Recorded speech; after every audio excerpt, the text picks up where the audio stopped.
Saya pernah membaca ada sebuah tulisannya begini.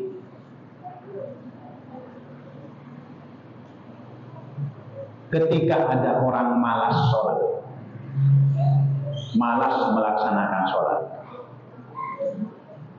sejatinya bukan karena digoda oleh setan sehingga orang itu malas untuk sholat, akan tetapi karena Allah yang tidak mau bertemu dengannya. Saya baca tulisan ini ngeri. Ya Allah, bayangkan ketika Sang Pencipta, Dialah Allah yang kita yakini sebagai pencipta kita, Dialah Allah yang kita harapkan darinya petunjuk, kita harapkan darinya rezeki dan segalanya dari Allah Subhanahu wa taala. Namun Allah kemudian tidak berkehendak, enggan untuk bertemu dengan kita, sehingga kita kemudian dibuat malas di dalam melaksanakan sholat sebagai tanda bahwa Allah tidak senang bertemu dengan kita. Itu kan naudzubillah, kita berlindung kepada Allah Subhanahu wa taala dari jangan sampai kita kemudian termasuk orang yang tidak dikehendaki oleh Allah, yaitu dengan dibuatnya kita malas dalam melaksanakan sholat. Tentu kalau yang hadir di sini beda. Cuman kita berdoa untuk senantiasa istiqomah. Ini menjadi introspeksi buat kita, karena keimanan ini kan terus naik turun, Pak. Ada kalanya kita semangat di dalam melaksanakan sholat, tapi ada kalanya kemudian berbeda semangat itu. Maka kita ingat kalimat ini, bahwa sejatinya kalau ada orang yang malas sholat itu bukan karena digoda setan, akan tetapi Allah bukan malas, Allah enggan untuk bertemu dengannya.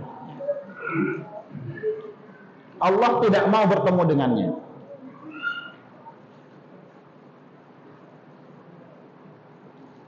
Nah, Bapak Ibu yang dimuliakan Allah, maka ini menjadi ingatan buat kita. Jangan sampai kita termasuk yang kemudian tidak dikehendaki oleh Allah Subhanahu wa taala.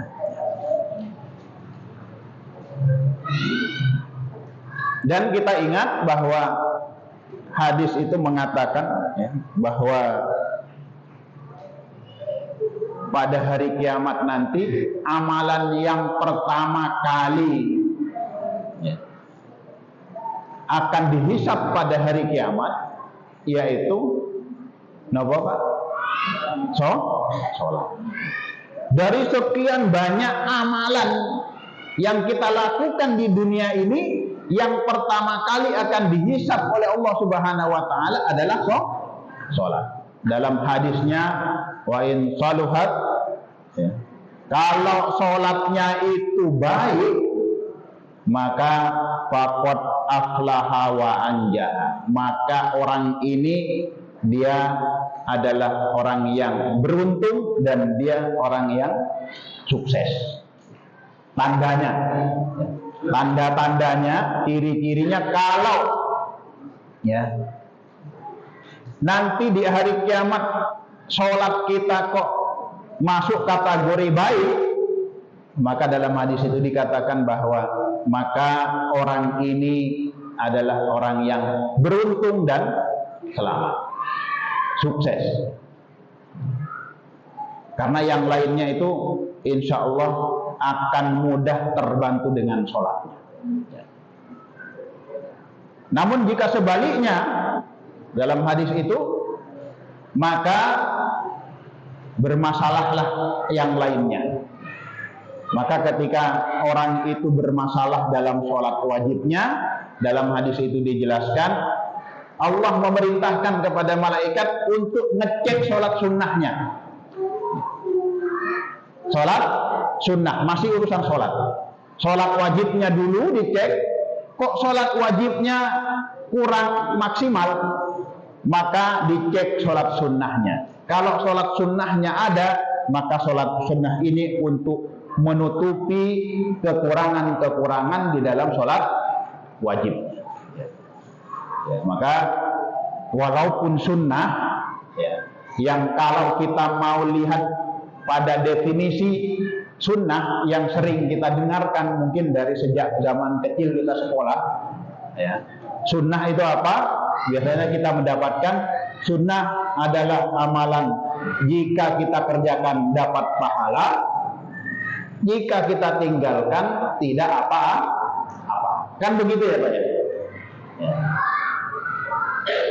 Nah, sejatinya bukan tidak apa-apa, tapi rugi.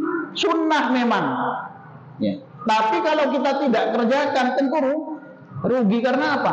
Di mana ruginya? Karena kita tidak dapat pahala.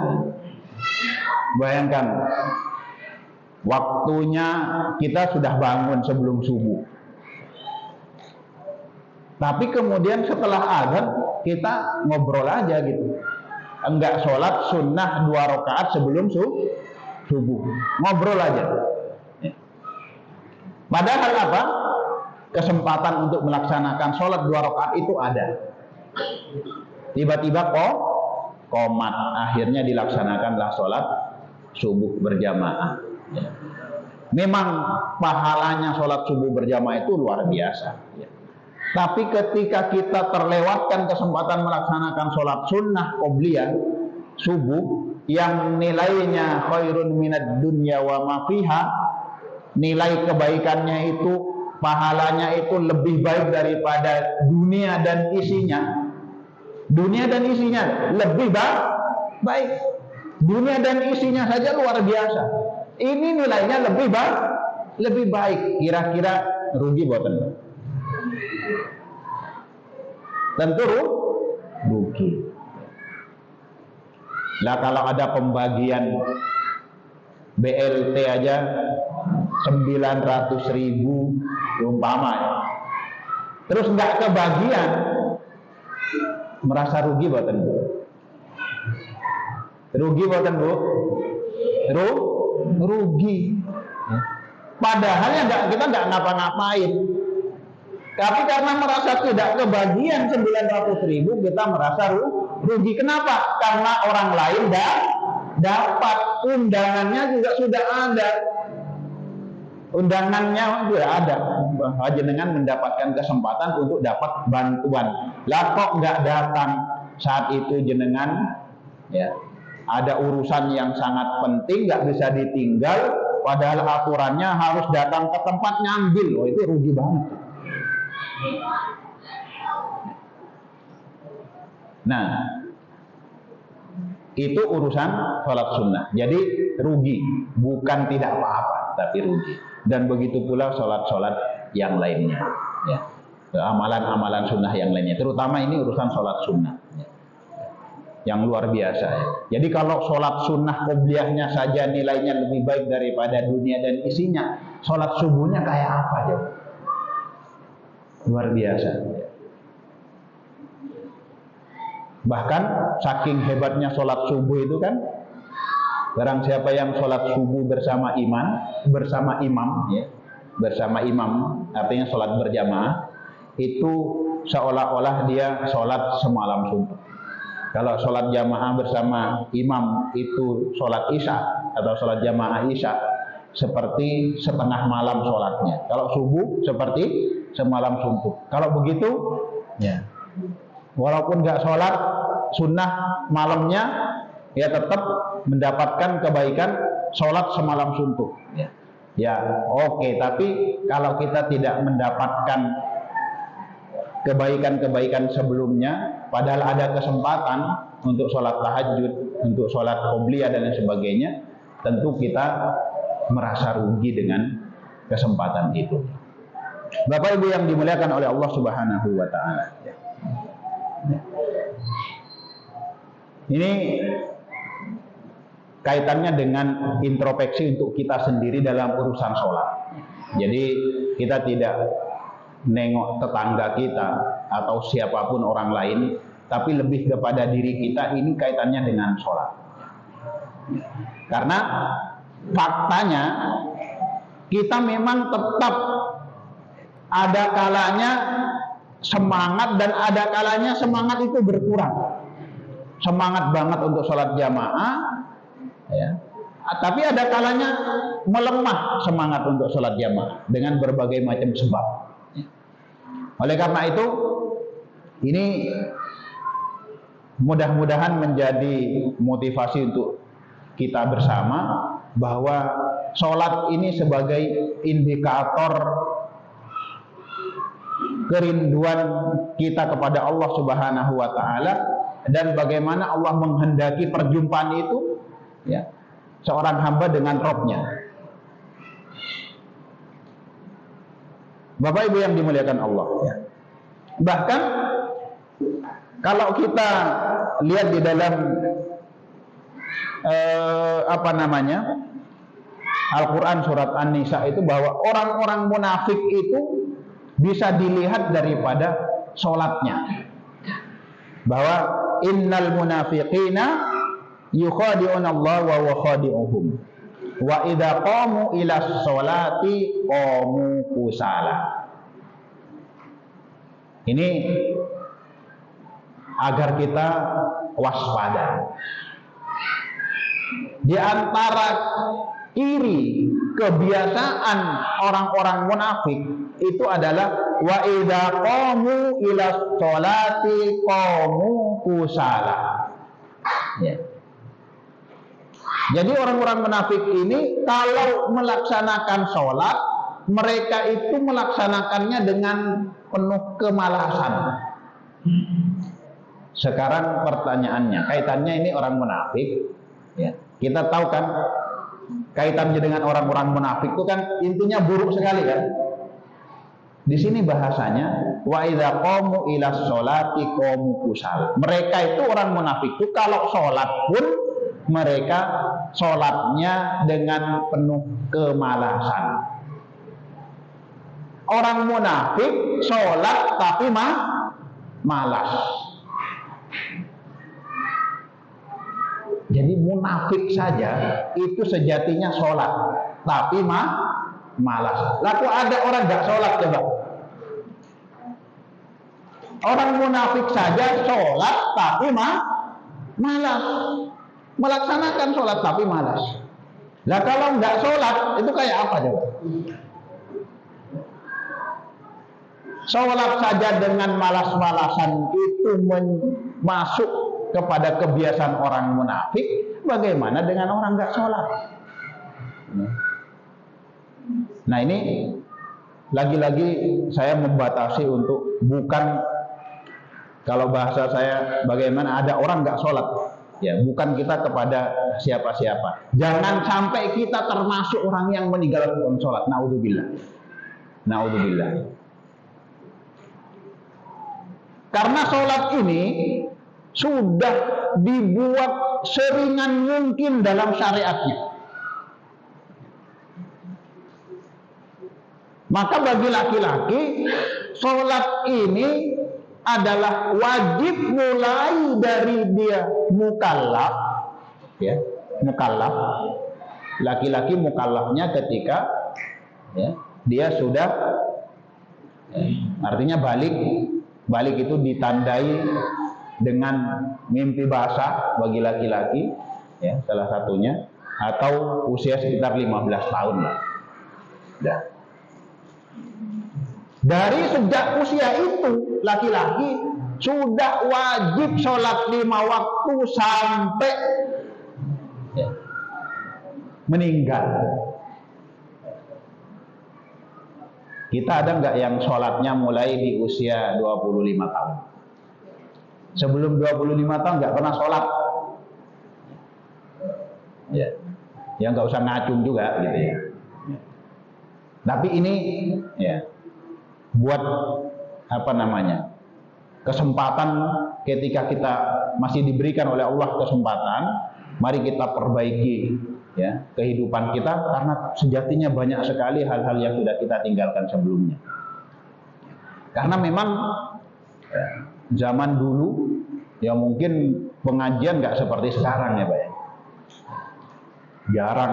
Dulu saya dengar ceramah itu hanya khutbah Jumat, nggak ada pengajian subuh ceria hari Ahad, subuh barokah hari Jumat subuh, itu nggak ada zaman dulu. Pengajian malam Kamis, malam Rabu itu nggak ada. Zaman dulu jarang sekali. Zaman saya aja kayak gitu, apalagi zamannya mbah-mbah yang sekarang.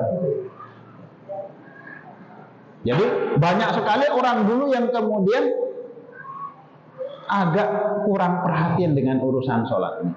Bahkan yang kita dapati zaman sekarang tuh banyak sekali orang yang mengesampingkan sholat karena faktor-faktor sepele. Contoh, mau kondangan, sudah keburu udah make upan, ya, eman-eman ya make up kok dadak wudhu. Akhirnya apa? Ya berlalu begitu saja. Itu ada. Ada saking sibuknya, akhirnya kemudian sholat terlewatkan. Ya. Kadang dalam perjalanan karena ngerasa ribet di perjalanan, akhirnya ya nggak sholat. Padahal karena sholat ini adalah ibadah yang wajib bagi laki-laki ini sejak balik sampai nanti wafat. Kecuali sudah wafat itu baru tidak ada kewajiban sholat. Beda dengan perempuan, ada halangan-halangannya. Maka kemudian artinya apa? Dalam kondisi apapun sholat tetap harus dikerjakan. Bahkan urusan sholat ini, kondisi perang pun tetap wajib loh. Maka ada namanya sholat. Dalam peperangan sholat apa Pak? Sholat khauf. Khauf niku napa? Takut. Sholat dalam ketakutan. Nah, urusan perang tetap sholat. Nah ini urusan nyantai-nyantai enggak sholat. Maka naudzubillah. Maka pelaksanaan di dalam ibadah sholat ini sangat toleransinya luar biasa. Kalau nggak bisa berdiri, gimana? Duduk. Nggak mampu berdiri, duduk. Terutama mbah-mbah, ya kan sudah pada biasa kalau di Al-Huda sana itu sudah ada pakai kursi-kursi. Ya. Memang dibolehkan, karena apa? Nggak mampu untuk berdiri, apalagi kalau ketemu imamnya, imam muda. Ya. Yang jamaahnya mbah-mbah sudah sepuh tambah asam urat lagi, ya. Lah imamnya malah ambil surat-surat yang panjang, ya, bagus bacaannya, kasihkan yang muda menikmati, yang tua, ya. Maka kemudian, ya, silakan boleh pakai kursi. Karena apa? Memang dibolehkan karena tidak mampu berdiri ya duduk. Bisa duduk dengan kursi atau duduk lesehan. Tidak mampu duduk, baring. Kira-kira kalau ke masjid mungkin maksimal nggak bisa berdiri ya. Masa nggak bisa duduk terus ke masjid kan ya jarang ya dapat. Kalau di rumah misalkan gitu ya, nggak bisa duduk sudah nggak bisa. Ya, kondisi sakit dan sebagainya. Sakit ini kan macam-macam ya, karena tulang apa dan sebagainya ya. Akhirnya bisanya cuma berbaring. Berbaring pun hanya bisa berbaring kadang. Kalau tadi baring bisa gerakan, tapi ada orang yang sudah benar-benar nggak bisa gerak-gerak. Bisanya cuma baring gitu aja, ya pakai isyarat gitu aja. Artinya apa? Luar biasa sholat ini. Dalam kondisi seperti itu pun kita tetap melaksanakan sholat. Akhirnya pelaksanaannya juga menyesuaikan dengan kondisi. Bahkan ketika dalam perjalanan ada tata cara khusus, ada jamak dan ada qashar. Jamak itu mengumpulkan satu waktu sholat dengan waktu sholat berikutnya, duhur dengan asar, maghrib dengan isya, ya. Tapi nggak bisa isya dengan subuh, nggak bisa, ya. Aturannya, karena kadang-kadang orang kalau nggak belajar itu dianggapnya bisa semua dikumpulkan, nggak tahu aturannya yang mau dikumpulkan yang mana. Karena maghrib dengan isya berarti dianggapnya isya dengan subuh bisa dikumpulin gitu. Namanya orang nggak tahu, nggak pernah belajar, ya wajar aja namanya nggak tahu. Nah, jenengan udah ngaji, udah ngerti maghrib dengan isya, duhur dengan asar, maghrib subuh sendiri nggak bisa dikumpulin, tarik ke depan atau ke mundur ke belakang nggak bisa. Kemudian di qashar. Qashar itu adalah ya, menjadikan yang 4 rakaat jadi 2 rakaat. Duhur jadi 2 rakaat, asar jadi 2 rakaat, isya jadi 2 rakaat. Maghrib gimana? Maghrib karena ada orang yang nggak pernah belajar, taunya kalau 4 jadi 2. Berarti kalau 3 1,5 gitu. Ya, maghrib tetap 3 rakaat, nggak bisa di subuh karena 4 jadi 2 terus 2 jadi 1, ya enggak. Subuh tetap 2. Kalau di sini insya Allah sudah pada ngerti. Tapi hati-hati kalau orang yang nggak pernah belajar. Nanti ambil kesimpulan gitu. 4 jadi 2 berarti 2 jadi 1. Subuh 21 rakaat. Sholat witir.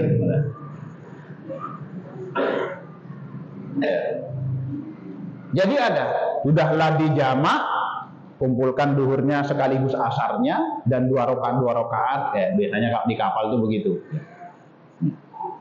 Perjalanan seperti itu. Ya. Kemudian bahkan dalam perang ada tata cara sendiri. Jadi luar biasa. Saking sholat ini benar-benar tidak boleh ditinggalkan, sampai ada tata cara yang sangat detail di dalam melaksanakan yang telah dicontohkan oleh Rasulullah Shallallahu Alaihi Wasallam. Bahkan kalau sholat khauf itu jelas Allah jelaskan di dalam Al-Quran secara langsung. Bapak Ibu yang dimuliakan oleh Allah Subhanahu Wa Taala. Ya. Jadi ini terkait dengan urusan sholat. Ya. Bahkan ada sebuah kalimat begini.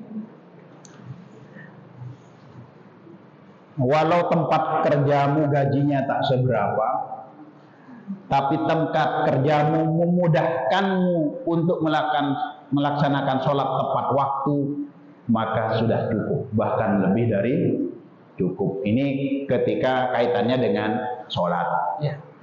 Terus ya, beda lagi kalau kita bicara ya kebutuhan, ya beda lagi.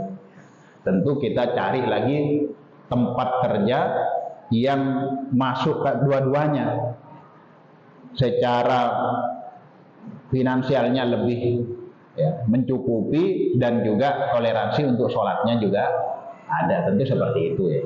Tapi jika memang tidak ada, maka ketika diberikan kita kesempatan untuk sholat di tempat kerja itu, maka itu sudah lebih daripada cukup. Karena itu luar biasa memberikan kesempatan. Bapak Ibu yang dimuliakan oleh Allah Subhanahu Wa Taala. Dan mungkin kita sudah sering juga mendengar tentang manfaat daripada sholat itu sendiri, sebagaimana dalam hadis yang sangat terkenal, muttafaqun alaih, as-shalawatul khamsu ya, wal jum'atu ilal jum'ati wa ramadan ila ramadan mukaffiratun lima bainahunna. Kita bahas sholatnya. Jadi sholat 5 waktu yang ada ini bukan hanya sebatas wajib begitu saja, tapi ada faedah yang terkandung di dalamnya yang luar biasa. Di antaranya adalah sebagai penghapus kesalahan-kesalahan yang kita lakukan. Di antara keduanya, mukaffiratun lima bainahunna, duhur dengan asar, tentu banyak kesalahan-kesalahan yang kita lakukan, maka sholat asar ini sebagai penghapus kesalahan yang terlanjur kita lakukan. Begitu pula maghrib sebagai penghapus kesalahan yang kita lakukan antara asar dengan maghrib, dan begitu seterusnya. Bahkan dalam hadis dari Abu Hurairah juga jalurnya itu diperumpamakan sholat 5 waktu ini ibarat sungai yang mengalir di depan rumah, yang jernih airnya, deras mengalirnya, dan kita mandi 5 kali di sungai itu. Maka pertanyaan dalam hadis itu, masihkah tersisa kotoran kalau ada orang yang mandi 5 kali sehari di sungai yang jernih dan mengalir airnya? Jadi jenengan mandi berapa kali, Pak? 2 kali atau 3 kali? 2 kali. Saya pernah nanya kepada seorang ustadz. Saya salut dengan beliau. Beliau ini energik banget orangnya. Usia jauh lebih tua di atas saya jauh sekali, tapi energik luar biasa orangnya. Selalu semangat, pokoknya hidupnya ini semangat banget. Saya tanya, saya kalau ada orang-orang yang berbeda dari biasa itu saya tanya. Karena penasaran, daripada penasaran nanya aja gitu ya. Pak, rahasianya apa, Pak? Kok jenengan itu energik bangetnya, apa rahasianya? Ini bisa jenengan praktekkan nanti kalau ternyata masuk akal gitu. Jawaban beliau gini, saya itu mesti mandi setiap bangun tidur. Nah, berarti kalau tidur siang sebelum asar bangun juga mandi gitu. Malam juga mandi. Dan ketemu beberapa orang itu rahasianya mirip-mirip. Mandi. Bangun tidur mandi. Sejak saya mendapatkan keterangan itu dan saya pikir-pikir, ya masuk akal dan saya rasa juga. Jadi kalau bangun jam 3 itu ya mandi, langsung mandi. Ternyata memang beda, tapi kalau sekali 2 kali masih agak meriang-meriang badan kalau nggak terbiasa. Tapi nanti sudah sering itu enak. Mau bangun tengah malam mandi, lah pagi pengen mandi lagi ya mandi lagi. Tapi bangun tidur mandi. Begitu saya di Ngargoyoso mau praktekkan kebiasaan mandi jam 3 malam, ini beda lagi Pak tantangannya. Ngargoyoso airnya itu kayak air kulkas Pak. Masya Allah itu dinginnya luar biasa. Hari pertama sampai kelima itu perjuangan betul, tapi lama-lama udah biasa. Tapi efeknya kalau saya balik ke Masaran, kepanasan di Masaran. Karena apa? Sudah suhu badan saya ini sudah menyesuaikan di Ngargoyoso. Balik ke Masaran keringatan terus. Ya, makanya malah sering mandi lagi ya, untuk mendinginkan badan. Ya, jadi dan saya rasakan betul. Ya, wallah mungkin jenengan bisa coba. Ini tip yang beliau sampaikan ke saya dan dari beberapa orang yang kurang lebih mirip-mirip lah solusinya. Lebih seger, sholatnya juga lebih nyaman sholat malamnya karena habis mandi. Jadi perumpamaan sholat 5 waktu dalam hadis dari Abu Hurairah itu, hadisnya diriwayatkan oleh muttafaqun alaih itu, diperumpamakan seperti sungai yang mengalir dengan jernih di depan rumah dan kita mandi 5 kali sehari. Bersih banget itu.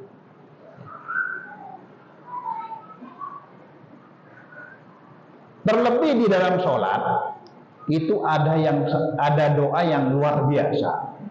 yang tentu sholat apapun ada ini, yaitu doa antara dua sujud.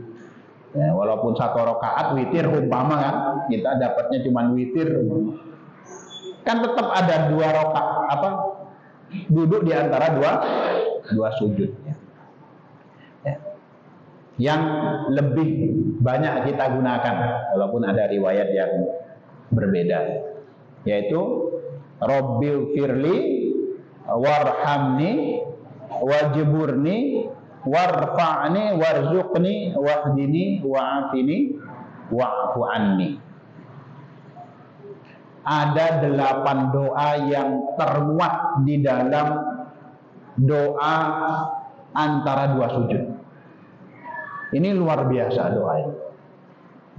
Rabbil firli, maknanya pun apa Pak?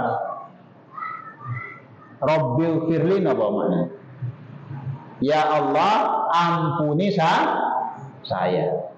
Ampuni saya.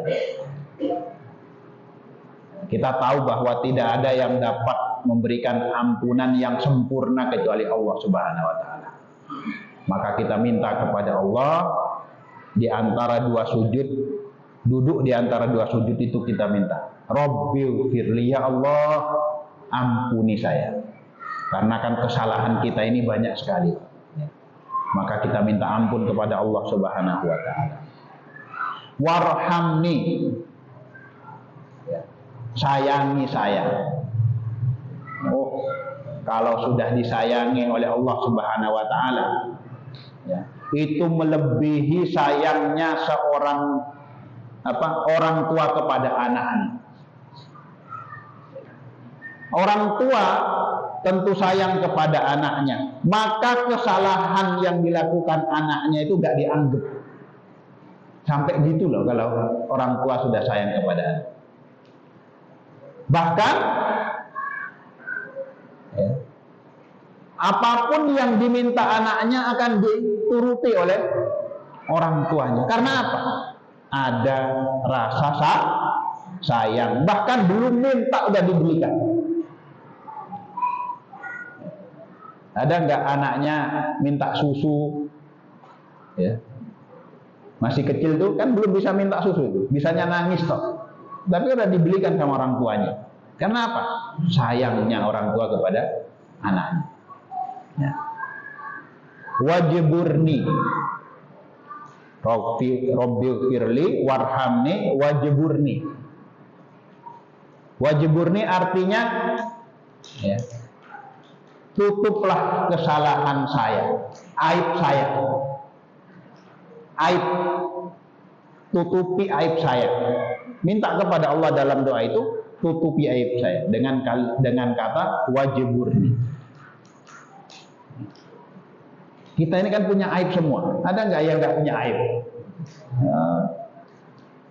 Maka ada bahasa, saya lupa siapa yang mengatakan, terkadang kita ini dihargai orang, dianggap baik oleh orang itu bukan karena benar-benar baik, tapi apa? Allah sedang menutupi aib kita. Ini yang bicara di depan ini jangan dikira nggak punya aib, punya aib. Jenengan masih nyaman aja dengerin saya dan menganggap saya, karena apa? Aib saya tidak dibuka. Kalau dibuka kacau gitu. Ya. Jadi Bapak Ibu yang dimuliakan Allah, itu doa yang ada di dalam dua sujud, doa di antara dua sujud. Saya percepat ya. Wajburni, tutupi aib saya, warfa'ni, angkat derajat saya. Minta kepada Allah. Kalau Allah sudah mengangkat derajat orang, ya sudah. Apapun cara orang untuk menghalangi nggak bisa. Karena apa? Dialah Allah yang berkehendak. Dengan satu kata kun fayakun. Ya. Api yang panas saja bisa dingin kalau sudah Allah berkehendak, apalagi hanya ngangkat derajat seseorang. Ya. Gak perlu titel-titel panjang di belakangnya, apalagi punya titel. Ya.